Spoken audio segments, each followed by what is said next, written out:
Voilà, c'est une joie pour moi et un privilège de pouvoir annoncer ici la parole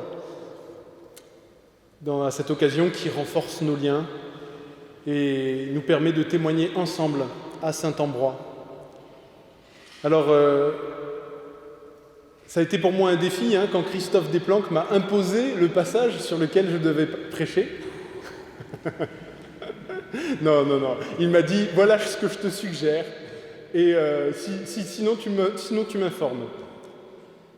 Et c'est la difficulté de cet après-midi, c'est que c'est un passage qui parle de la persécution.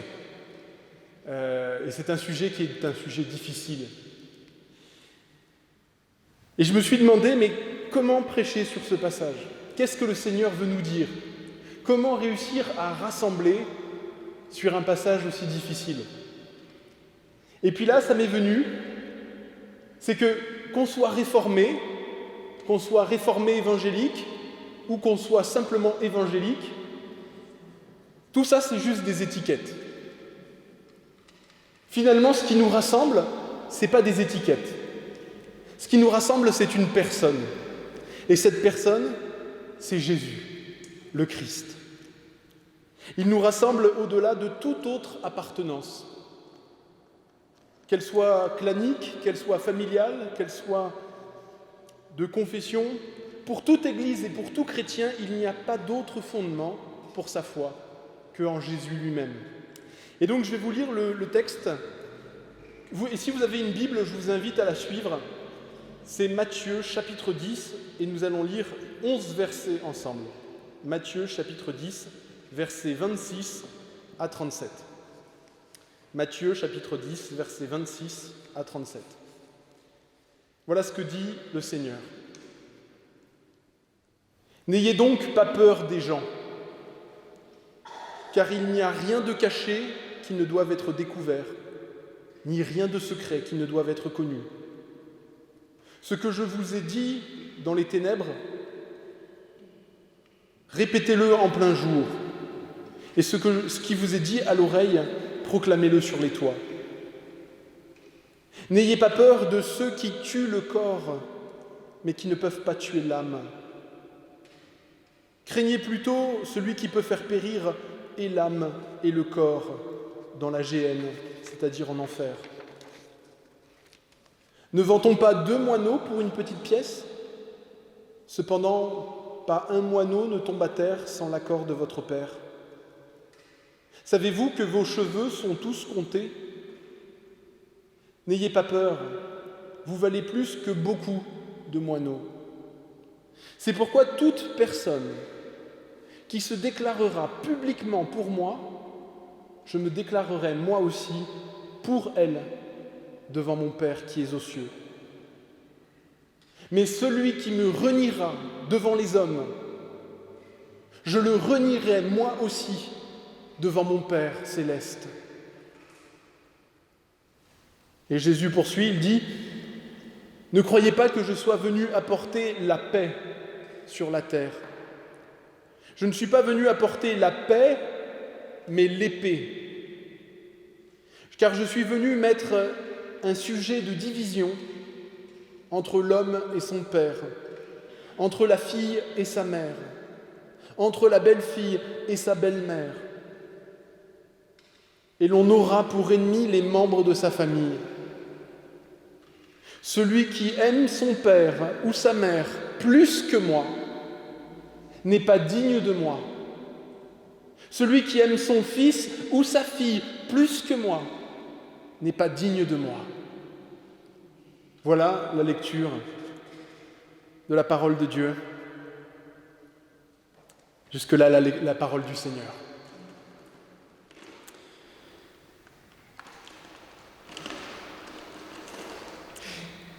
Si nous sortions, alors pas maintenant parce qu'il fait très chaud, mais si au marché nous sortions et que nous menions notre petite enquête et que nous posons cette question aux gens, nous leur demandons « Qu'est-ce que vous pensez de Jésus ?»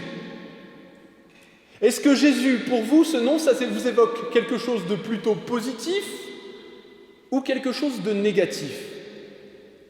Eh bien, la plupart des gens nous diraient qu'ils apprécient Jésus. Certains, même beaucoup d'entre eux, nous confieraient qu'ils aiment bien le personnage de Jésus, qu'ils reconnaissent la beauté et la profondeur de certaines de ses paroles. Certains nous diraient qu'ils admirent la compassion que Jésus a pour les pécheurs, ou sa défense ardente des plus humbles, des malheureux et des laissés pour compte.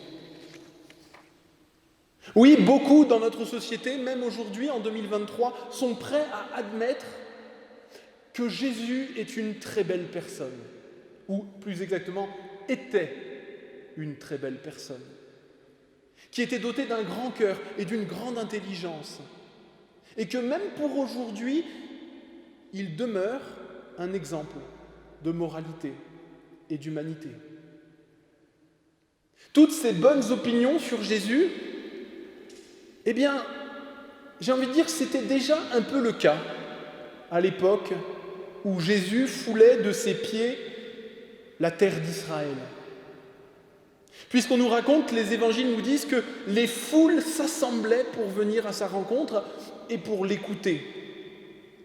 Les gens voyaient Jésus faire des miracles, ils étaient témoins de la sainteté parfaite de son caractère, et de même, beaucoup de gens dans ces foules-là, dans la foule, avaient de Jésus une très bonne opinion. Mais voilà ce que nous dit l'évangile de Jean, chapitre 12.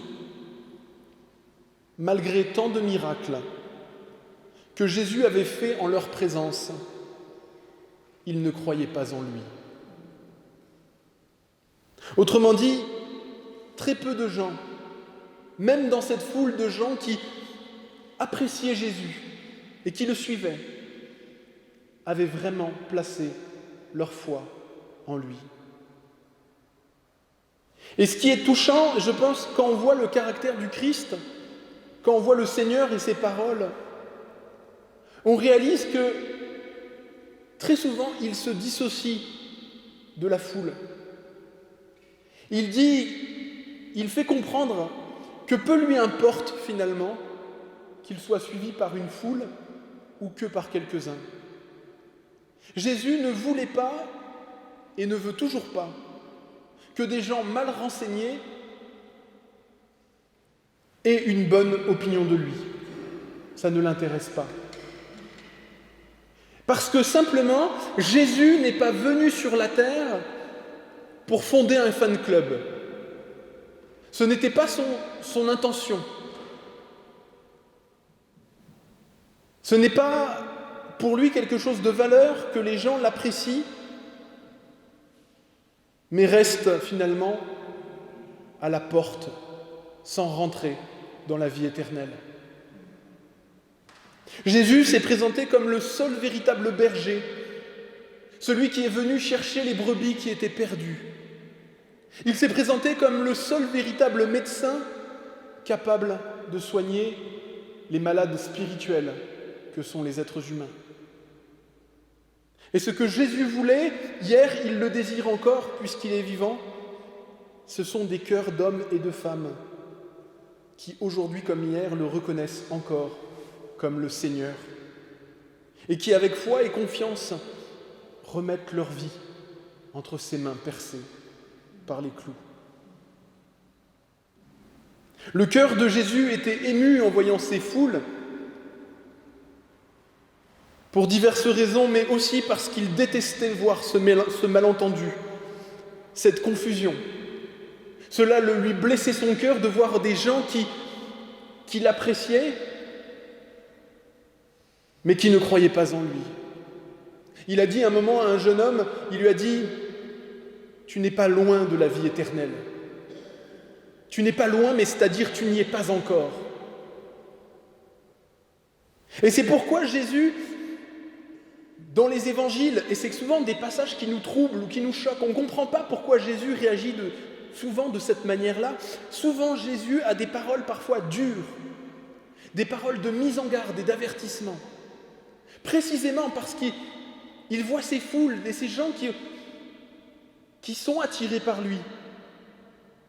Et plusieurs fois, les disciples même se mettent à critiquer leur maître et dire après l'avoir entendu, « Seigneur, cette parole est dure, qui peut l'écouter ?» Parce que Jésus voulait clarifier les choses, éviter cette confusion.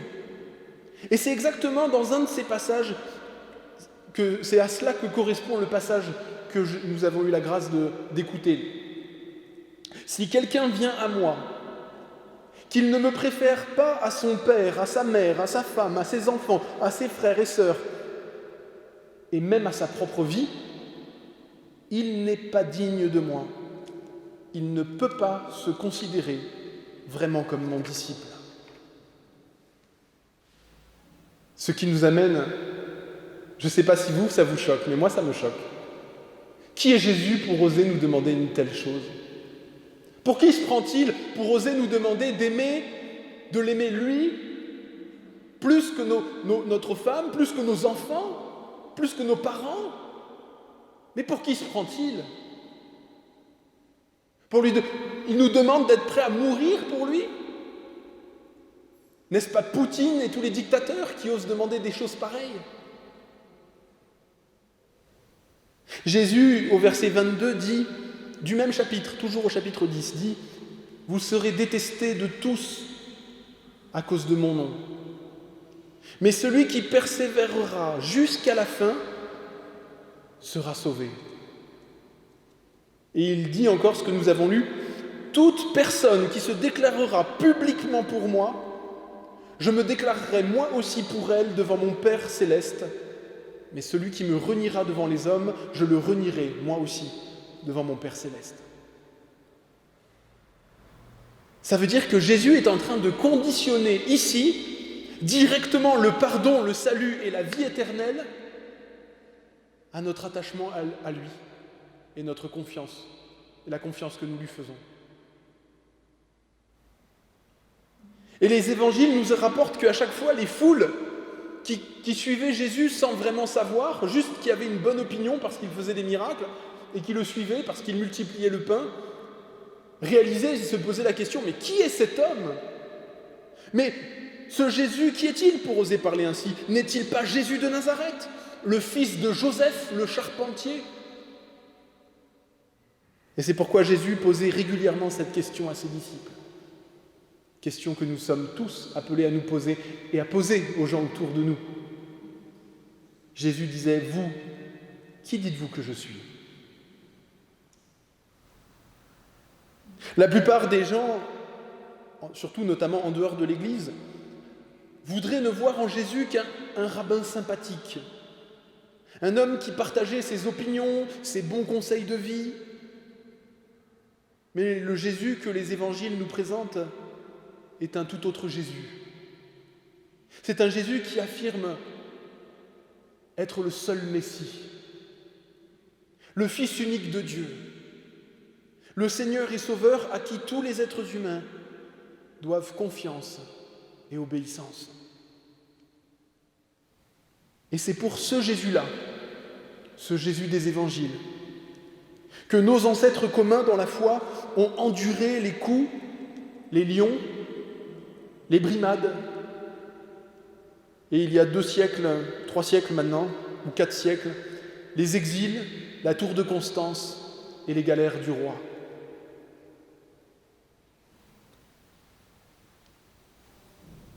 Et au final, si nous y réfléchissons un petit peu, pourquoi sommes-nous chrétiens ? Pourquoi sommes-nous chrétiens ? Pourquoi ? Je crois qu'au fond, il y a une raison qui est ultime, qui est valable. C'est que nous croyons ce que Jésus-Christ dit et pense à propos de lui-même. Autrement dit, nous croyons ce que Jésus dit quand il témoigne de lui-même. C'est au chapitre 8 de l'évangile de Jean où Jésus dit ceci. « Quoique je rende témoignage de moi-même, mon témoignage est véritable, car je sais d'où je viens et où je vais. » Et Jésus ajoute, « Si vous ne croyez pas à ce que je suis, vous mourrez dans vos péchés. »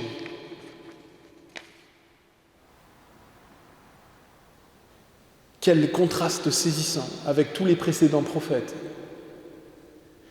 Quelle parole extraordinaire de Jésus.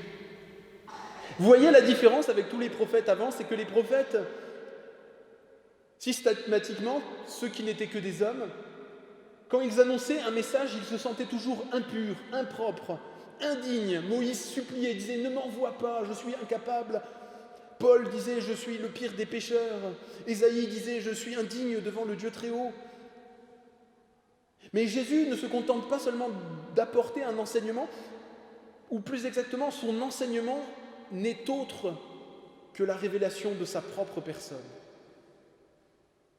L'évangile, c'est pas seulement être sauvé. L'évangile, c'est d'abord connaître Jésus. Et Jésus dit « Qui m'a vu a vu le Père ». Il dit « Croyez en moi, car je suis doux et humble de cœur. Venez à moi, vous tous qui êtes chargés, et je vous donnerai le repos. » Dans tous les évangiles, il ressort que Jésus désire qu'on croie en lui, qu'on s'attache à lui, qu'on soit prêt, s'il le faut, à mourir pour lui, qu'on baptise en son nom, qu'on prie en son nom, qu'on l'honore comme on honore le Père. Il dit qu'il est plus ancien qu'Abraham, plus grand que Jonas, plus grand que David, plus grand que Salomon, plus grand que le sabbat, et même plus grand que ce temple où se trouvait la présence de Dieu. La gloire de Dieu, c'est sa gloire. Les anges de Dieu sont ses anges. L'Esprit de Dieu est son esprit. Dans les paraboles et dans son enseignement, il se présente comme celui qui accomplit la loi, celui que les prophètes ont désiré et attendu. Il est le propriétaire de ce champ qui est le monde. Il est l'héritier unique de la vigne qui est le royaume de Dieu. Il est l'époux attendu de son Église. Il est le bon berger, la porte des brebis. Il est le médiateur unique entre Dieu et les hommes. Et même, il dit, chapitre 25 de Matthieu, qu'au jour du jugement, c'est lui qui sera le juge et qui rendra à chacun selon ses œuvres. C'est lui qui séparera le blé de l'ivraie, les bons des méchants. Il dit même que ce qui déterminera le jugement des uns et des autres, ce sera d'avoir reçu ou rejeté sa parole. D'avoir reconnu dans la personne de ses disciples la présence du Seigneur. Jésus s'est présenté à nous en tout point comme un modèle. Mais pour la sainteté et la vie, pour le Saint-Esprit, remarquez comment dans les évangiles, Jésus exige de nous toujours que nous reconnaissions notre pauvreté spirituelle et que nous nous repentions. Et pourtant, il n'y a pas un seul passage des évangiles où nous pouvons voir Jésus se repentir ou demander pardon. Si Jésus avait seulement été un homme un peu moins pécheur que les autres, il aurait dû en être le plus repentant. Partout, dans tous les évangiles, Jésus se présente comme plus grand que tous les autres êtres humains. Il se présente comme dénué de mal, sans péché. Jésus disait « Qui de vous me convaincra de péché ?» Et c'est pourquoi l'apôtre, dans l'Épître aux Hébreux, dit « Il a été en tout point semblable en toutes choses à ses frères, mais sans le péché. »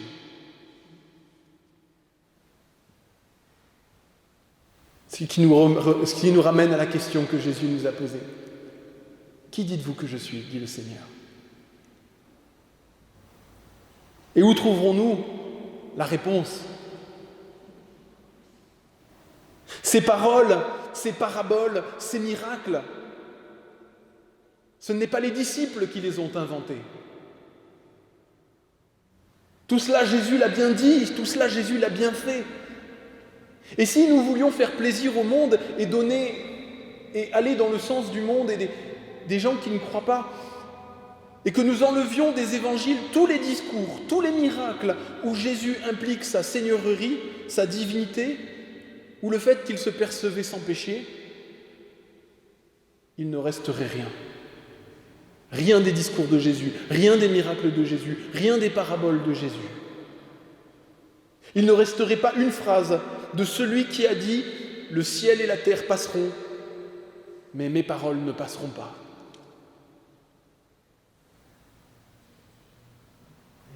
Au final, nous, chrétiens, nous qui sommes unis en Jésus-Christ, comme il y a 2000 ans en Judée, nous avons fait un choix. Vous savez, Jésus, finalement, aux habitants de Saint-Ambrois comme aux habitants de Cèze-Sévennes, Jésus pose ce dilemme, où il est tout, où il n'est rien. Où Jésus n'est pas celui qu'il prétendait être, et c'est un fou, un orgueilleux, et j'ai même envie d'ajouter un antéchrist et un faux prophète, où son témoignage était vrai. Et comme nous le croyons, comme nous l'affirmons, comme nos anciens dans la foi qui ont souffert en martyrs l'affirment, nous qui sommes une église chargée d'être une église de témoins, nous disons cette confession chrétienne qui est la première, Jésus est Seigneur. L'apôtre Pierre disait, et c'est ce que nous disons, et c'est ce que nos cœurs nous disent, et c'est ce qui nous unit, c'est ce cri qui sort de nos poitrines. Seigneur, à qui irions-nous qu'à toi? Tu as les paroles de la vie éternelle. Mais nous avons cru et nous avons connu que tu es le Christ, le Fils du Dieu vivant. Et nous avons foi en ta parole. Alors, frères et sœurs, conformément à ce à quoi Jésus nous a invités dans ce passage de Matthieu chapitre 10, versets 26 à 37, marchons à la suite du Christ. Quels que soient les obstacles, et en toute occasion, n'ayons pas peur.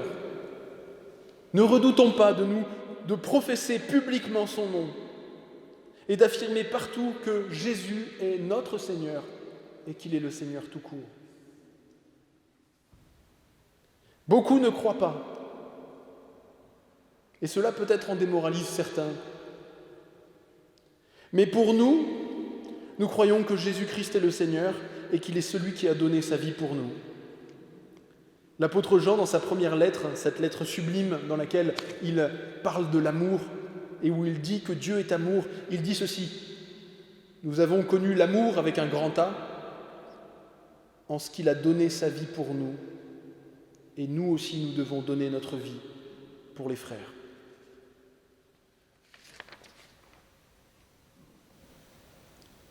Amen.